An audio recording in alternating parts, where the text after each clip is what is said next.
Hello dear student, स्वागत है आप सभी का शुभम क्लासेस के इस नए वीडियो में। मैं संजीव सर। स्टूडेंट, आज के इस वीडियो में हम लोग बात करने वाले हैं फिजिक्स के इंपॉर्टेंट डेरिवेशन, ठीक है, जिसमें हम लोग बात किए थे, ठीक है, किरचॉफ के नियम तक चीजें हम लोगों ने अच्छी तरीके से डिस्कस कर लिया था और साथ ही साथ हमने आपको होमवर्क में भी दिया था ओम का नियम। आई होप आप सभी लोगों ने उसे कर लिया होगा। तो चलिए अब उसके आगे के सभी इंपॉर्टेंट डेरिवेशन को देखते हैं। तो उसके आगे के अगर इंपॉर्टेंट डेरिवेशन की हम बात करें तो आता है सबसे ज्यादा इंपॉर्टेंट व्हीटस्टोन सेतु, ठीक है, क्योंकि इस पे आपको क्वेश्चन भी देखने को मिलते हैं। तो चलिए व्हीटस्टोन सेतु है क्या, पहले इसे समझते हैं, ठीक है, और उसके बाद बात करते हैं मीटर सेतु की। तो अगर व्हीटस्टोन सेतु की हम बात करें तो व्हीटस्टोन सेतु देखिए एक सिंपल सा, इसमें क्या होते हैं कि 4 प्रतिरोध होते हैं, जिसमें से 3 हमको ज्ञात होते हैं और एक अननोन होता है, ठीक है। तो 3 ज्ञात प्रतिरोध और एक अननोन प्रतिरोध, इसको हम समांतर चतुर्भुज की भुजाओं के द्वारा क्या करते हैं, इस प्रकार से व्यवस्थित करते हैं। देखिए कैसे व्यवस्थित करते हैं। जैसे मान लीजिए हमारे पास 4 प्रतिरोध लगे हुए हैं, ठीक है, ये हमारा पहला प्रतिरोध हो गया, ये दूसरा प्रतिरोध हो गया,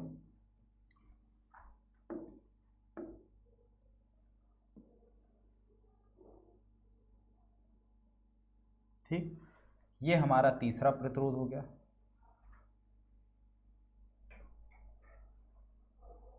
और ये हमारा चौथा प्रतिरोध हो गया, ठीक है, ये इस तरीके से। और बीच में जो है हमारा क्या होता है, गैल्वेनोमीटर लगा हुआ होता है, और ये है, ठीक है। ये नाम दे देते हैं ए बी सी और ये डी, ठीक। अब इन सिरों पर हम क्या करते हैं, एक बैटरी से इसको क्या कर देते हैं, देखो कनेक्ट कर देते हैं। तो व्हीटस्टोन सेतु का सिंपल सा अरेंजमेंट है, यही जो है इसका अरेंजमेंट है, ठीक है। अब इसको नाम दे दो, ये पी क्यू आर एस, ठीक है, पी क्यू आर एस, ये जिसमें से किसी 3 को जो है हम ज्ञात मान लेते हैं और एक को अननोन, ठीक है।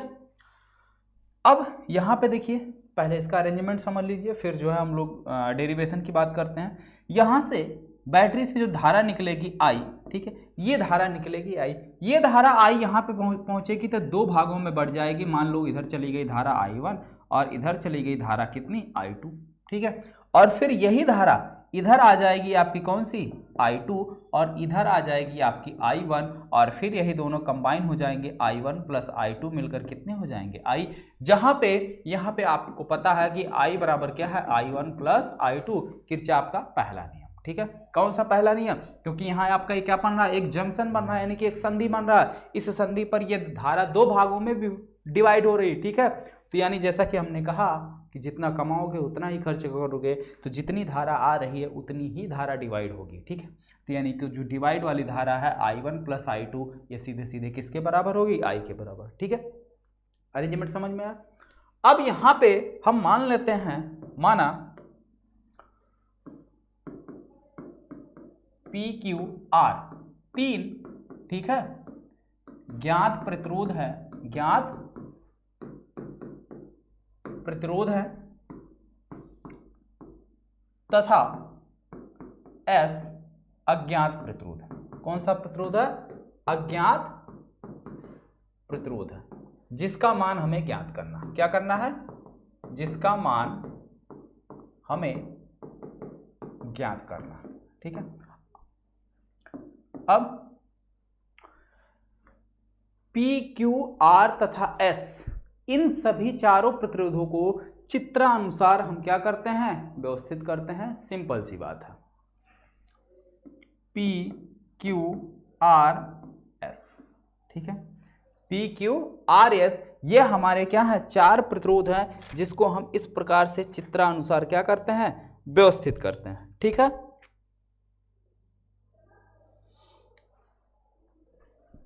अगर इसमें एक चीज और है, अगर आपसे पूछा जाए कि व्हीटस्टोन सेतु का सिद्धांत क्या है, व्हीटस्टोन सेतु का सिद्धांत क्या है, तो सिद्धांत में आप सिंपल से सिर्फ इतना ही चीजें लिखेंगे कि व्हीटस्टोन सेतु में चारों प्रतिरोधों को हम इस प्रकार से व्यवस्थित करते हैं, ठीक है। पी क्यू आर तथा एस, पी क्यू आर तथा एस, चारों प्रतिरोधों को, ठीक है, चारों प्रतिरोधों को, ये सिद्धांत लिख रहे हैं, समांतर चतुर्भुज के, समांतर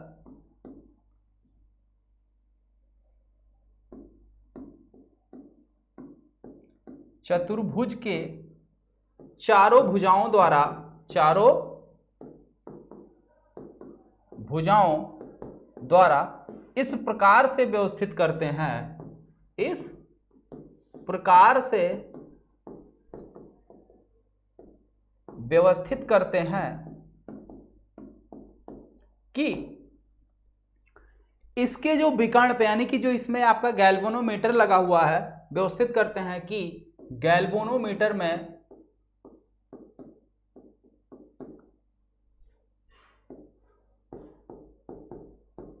कोई भी विक्षेप ना हो, कोई भी विक्षेप, यानी कि कोई भी डिफ्लेक्शन ना हो, ठीक है, विक्षेप ना हो, ठीक है। तब ऐसी कंडीशन में P बटे Q इक्वल टू R बटे S, ठीक है, या P बटे R इक्वल टू Q बटे S, ठीक है, ये चीजें हैं, ठीक है। यही व्हीटस्टोन सेतु का क्या है, सिद्धांत है। और यही चीज हमें क्या करना है, प्रूफ भी करना है कि ये चीजें आएगी कैसे, ठीक है। तो ये चीजें आएगी कैसे, अभी अभी हमने कल के वीडियो में बात किया था किरचॉफ का नियम, ठीक है। तो इसमें हम अप्लाई करेंगे, क्या अप्लाई करेंगे, किरचॉफ का नियम। और कौन सा, सेकंड वाला किरचॉफ का नियम। हालांकि सेकंड और फर्स्ट दोनों अप्लाई हुआ, ये देखो फर्स्ट अप्लाई हमने कर दिया है, अब इसमें अप्लाई करेंगे सेकंड नियम, ठीक है। अब ध्यान से देखो, ये हमारा एक बंद पास है, ये हमारा क्या है, एक दूसरा बंद पास है। अब इसमें बंद पास 1 में, ठीक है, इधर की चीजें मिटा दें बेटा, लिख चुके हो, अगर लिख चुके हो तो मिटा दें, क्योंकि मिटा देंगे तो थोड़ा फिगर यही रहेगा, फिगर के पास समझाएंगे तो ज्यादा समझ में आएगा, ठीक है। तो हम मिटा देते हैं, ठीक है। नहीं लिखे हो तो स्क्रीनशॉट ले लो।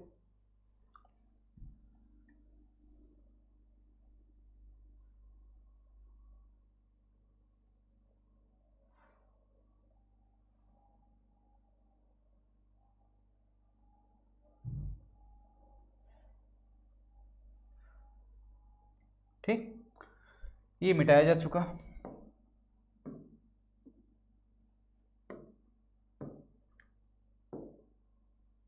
अब देखिए, बंद पास 1 में, बंद पास 1 में किरचॉफ का नियम लगाने पर, किरचॉफ के नियम से, तो किरचॉफ का नियम क्या कहता है कि किसी भी बंद पास में बहने वाली धारा और उसके संगत प्रतिरोध का गुणनफल, तो इसमें धारा कितनी बह रही, I1, तो I1 गुणे प्रतिरोध कितना है, P, I1 गुणे P, ठीक है। दूसरा क्या है, I1 की धारा उधर, I2 की दिशा इधर, तो माइनस I2 गुणे कितना है, R गुणे R गुणे R, ठीक है, बराबर क्या हो जाएगा, लगे हुए सेल के विद्युत वाहक बल के बराबर।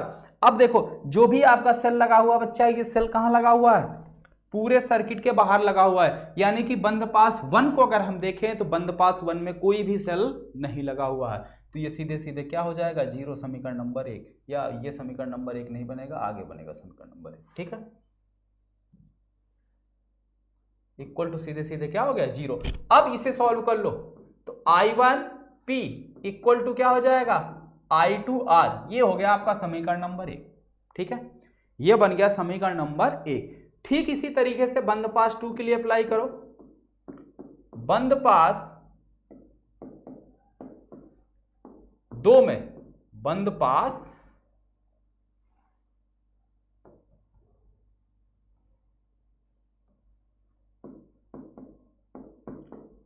2 में किरचॉफ का नियम अप्लाई करने पर, ठीक है, किरचॉफ के नियम से, तो बंद पास 2 में अगर हम किरचॉफ का नियम देखें तो I1 धारा किसमें बह रही, Q में, तो I1 गुणे Q, I2 इधर, फिर देखो ये इधर, दोनों की दिशा क्या नेगेटिव है, माइनस I2 गुणे S इक्वल टू 0, तो ये क्या हो जाएगा, I1Q इक्वल टू I2S, समीकरण नंबर 2। अब क्या करना है, समीकरण नंबर 1 में समीकरण नंबर 2 से भाग कर दो, ठीक है। तो हम इधर कर दे रहे हैं समीकरण नंबर 1 में समीकरण नंबर 2 से भाग, ठीक है।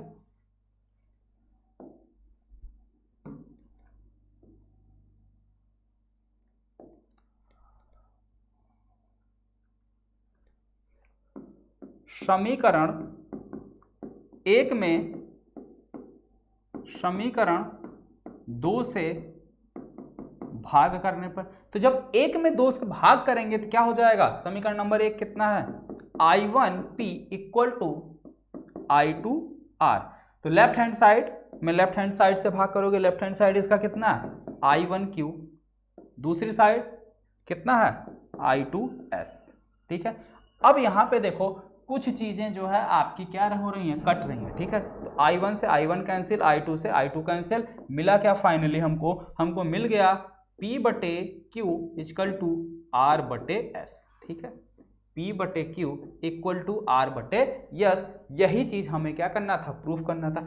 अब यहाँ पे जैसा कि हमने कहा था कि S हमारा अननोन है, तो अगर S का मान हमें ज्ञात करना है तो अब क्या करें, S यहाँ भाग में, दूसरी साइड आएगा गुणे में, तो यानी कि ये हो जाएगा S इंटू P बटे Q इक्वल टू R। तो S इक्वल टू कितना हो जाएगा, Q से गुणा, दूसरी साइड जाएगा भाग हो जाएगा, तो R गुणे Q बटे P, ये S का मान आ जाएगा, ठीक है। तो इस तरीके से इन चारों में से किसी भी 3 का मान अगर हमें पता है तो चौथा हम आसानी से ज्ञात कर सकते हैं व्हीटस्टोन सेतु के फॉर्मूले।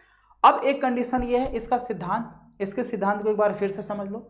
हमने कहा कि इसका प्रिंसिपल ये है कि जो हमारे चारों प्रतिरोध हैं इसको हम इस प्रकार से व्यवस्थित करते हैं, ठीक है, कि इसके विकर्ण पे जो गैल्वेनोमीटर लगा हुआ होता है इसमें कोई भी विक्षेप ना हो, यानी कि शून्य विक्षेप की स्थिति हो।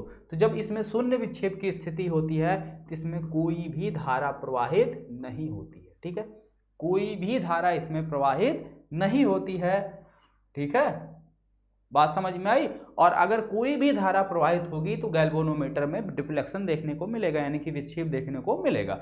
लेकिन हमने कहा कि हमें इस प्रकार से सेट करना है कि इसमें कोई भी विक्षेप नहीं आना चाहिए। तो जब कोई विक्षेप नहीं आएगा तो इसमें कोई भी धारा नहीं बहेगी और तब सीधे आपका I जो है I1 प्लस I2 के बराबर हो जाएगा, ठीक है। तो ये चीज समझ में आया सभी को, यहां तक बात एकदम क्लियर है। आगे बढ़ें, चलिए अब इसके आगे बात करते हैं, ठीक है। इसके आगे बहुत इंपॉर्टेंट है, बिल्कुल इसी यानी कि इसी के सिद्धांत पर, उसका भी सिद्धांत जो है व्हीटस्टोन सेतु के सिद्धांत पर कार्य करता है और वो है क्या, मीटर सेतु, ठीक है। तो ये है आपका मीटर सेतु। इसमें देखिए क्या चीजें हैं, कैसे हैं, थोड़ा एक बार ओवरव्यू आप ले लीजिए, समझिए इसको ध्यान से, ठीक है। मीटर सेतु,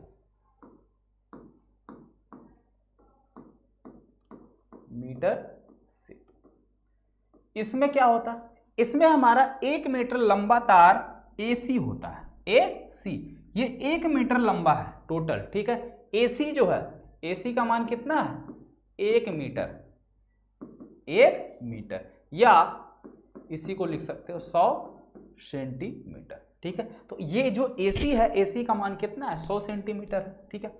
अब एक पॉइंट A हो गया, ये B पॉइंट हो गया, ये C हो गया, यहाँ D ऑलरेडी लिखा हुआ है, ठीक है, और इसको मान लेते हैं E, ठीक है। अब ये जो आपको दिखाई दे रहा है ये आपकी क्या है, कुंजी है, ठीक है, जिसे हम K से प्रदर्शित करते हैं, कुंजी K। ये क्या है, ये आपका धारा नियंत्रक है, धारा नियंत्रक यानी कि करंट कंट्रोल, ठीक है, कंट्रोलर जिसे आप बोल सकते हो, धारा नियंत्रक। ये आपकी क्या है, बैटरी है, ये आपकी बैटरी है। ये जो है प्रतिरोध बॉक्स है, क्या है, प्रतिरोध बॉक्स है। इसका क्या काम है अभी समझा रहे हैं। ये आपका जो है अज्ञात प्रतिरोध है जिसका मान हमें निकालना रहता है, अज्ञात प्रतिरोध है, ठीक है, जिसका मान हमें क्या करना, ज्ञात करना रहता है, सॉल्व करना रहता है। अब यहां पे बात को समझिए, ये जो तार आपका AC लगा हुआ है, इस तार का भी कुछ ना कुछ प्रतिरोध होगा अगर इसमें करंट फ्लो होगा, ठीक है, तो इस तार का भी कुछ ना कुछ प्रतिरोध होगा। अब इस तार पर हम देख रहे हैं D से आता हुआ एक पॉइंट है E, मान लेते हैं ये बिंदु हमारा क्या है E, ठीक है। और ये जो आपको डॉट दिख रहा है ये आपका क्या है, गैल्वेनोमीटर है। क्या है, गैल्वेनोमीटर, यानी कि जिसे हम बोलते हैं जी।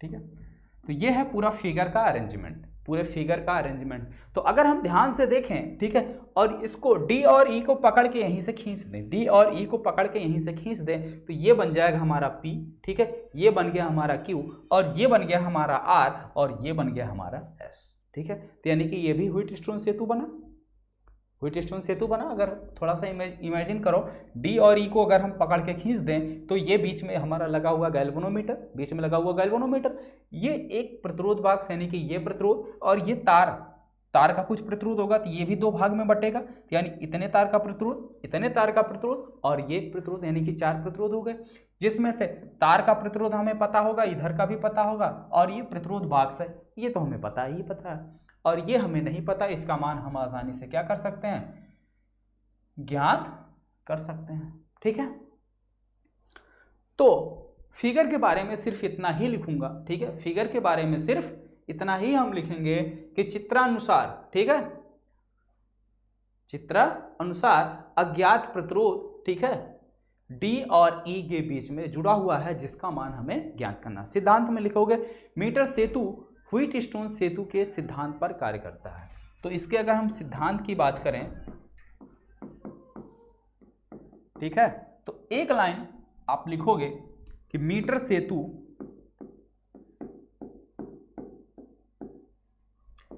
व्हीटस्टोन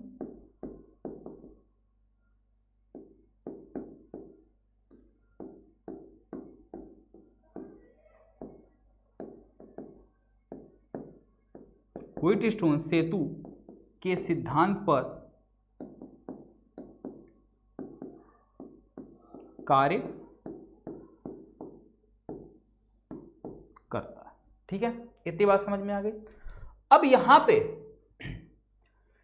पे फिर वही चीजें, क्या, व्हीटस्टोन सेतु वाला, ठीक है, हम क्या करेंगे, प्रतिरोध बॉक्स में से इच्छा अनुसार क्या करेंगे, प्रतिरोध बॉक्स में से इच्छा अनुसार एक प्रतिरोध इस तरीके से निकालेंगे। ठीक है, प्रतिरोध बॉक्स में से कार्यविधि समझ लो इसकी, कैसे ये कार्य करेगा। ये सारा अरेंजमेंट हो गया। अब हम प्रतिरोध बॉक्स में से कोई एक प्रतिरोध इस तरीके से निकालेंगे कि जो गैल्वेनोमीटर है इसमें कोई भी डिफ्लेक्शन ना हो, यानी कि कोई भी विक्षेप ना हो, शून्य विक्षेप की स्थिति मिल जाए। तो जब हमें मान लेते हैं इसमें से हमने कोई प्रतिरोध निकाल लिया, 8 ओम, 5 ओम, 10 ओम, ठीक है, जितना भी निकाला वो ठीक है। मान लेते हैं इसमें से हमने निकाला R प्रतिरोध, ठीक है, कितना, R ओम का प्रतिरोध निकाला, और R ओम प्रतिरोध निकालने पर गैल्वेनोमीटर में क्या हुआ, शून्य विक्षेप की स्थिति आ गई, यानी कि कोई भी डिफ्लेक्शन लेयर नहीं मिला। अब हमारा परिपथ क्या है, संतुलन की अवस्था में है, संतुलन की अवस्था में है। तो जब संतुलन की अवस्था में है, ठीक है, जब परिपथ हमारा क्या है, संतुलन की अवस्था में है, और एक चीज हम मान लेते हैं कि इस तार AB की जो विभव प्रवणता है वो कितनी है, K है। माना तार की विभव प्रवणता K है, ठीक है, विभव प्रवणता K है। तो अब सिंपल सी बात है, ठीक है, विभव प्रवणता K है, तो अब जब ये संतुलन की अवस्था में हो गया तो संतुलन की अवस्था में व्हीटस्टोन सेतु का फार्मूला अप्लाई करेंगे। किसका, व्हीटस्टोन सेतु का। तो व्हीटस्टोन सेतु का फार्मूला जब अप्लाई करेंगे तो R बटे ये प्रतिरोध में से मान लो 2 ओम, 4 ओम, 5 ओम कुछ आपने निकाला, मान लिया हमने सीधे सीधे R ओम निकाला, तो R बटे कौन सा, ये मान लेते हैं A से इसकी दूरी कितनी है, L, तो इधर कितना हो जाएगा 100 माइनस L, ठीक है, ये इतना 100 माइनस होगा।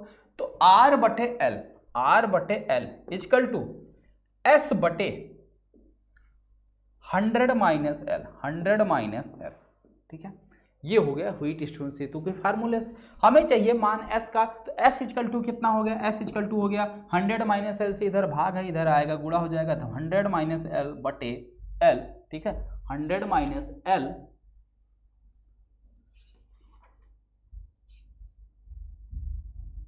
बटे एल, ठीक है, गुणे आर। ये क्या है आपके व्हीट स्टोन मीटर सेतु का फार्मूला। अब इसी फार्मूले पर हम क्या करेंगे, इसका जो है मान आसानी से ज्ञात कर सकते हैं। तो बताओ आसान था या नहीं? एकदम आसान था, बहुत आसान था, ठीक है, समझ में आ गया। अब ये हो जाएगा, इसमें कोई समस्या नहीं आएगी ना। ये देखिए आपके प्रैक्टिकल की भी चीजें हैं, ठीक है, ये आपके प्रैक्टिकल की भी चीजें हैं, ये प्रैक्टिकल में भी करवाया जाएगा, ठीक है। ये सारा अरेंजमेंट आपको बना बनाया मिलेगा, प्रतिरोध बॉक्स मिलेगा, बस आपको यहाँ पे जो प्रतिरोध लगा रहेगा उसका मान निकालना रहेगा, ठीक है। चलिए तो अगले इंपॉर्टेंट क्वेश्चन की बात करते हैं। नेक्स्ट अगला इंपॉर्टेंट क्वेश्चन है विभव मापी यानी कि पोटेंशियल मीटर, विभव मापी। तो विभव मापी की अगर हम बात करें तो विभव मापी क्या चीज है? Potential meter. इसकी सहायता से हम किसी भी सेल का विद्युत वाहक बल निकालते हैं। पहली चीज, इसके काम क्या क्या है? पहला जो है सेल का विद्युत वाहक बल हम इससे निकाल सकते हैं, सेल का विद्युत वाहक बल निकाल सकते हैं, ठीक है। दूसरा कार्य यह है कि सेलों के विद्युत वाहक बल की तुलना कर सकते हैं, सेलों के विद्युत वाहक बल की तुलना इसके अकॉर्डिंग की जा सकती। तीसरा सबसे इंपॉर्टेंट है सेल का आंतरिक प्रतिरोध इसकी सहायता से निकाल सकते हैं, सेल का आंतरिक प्रतिरोध ज्ञात किया जा सकता है।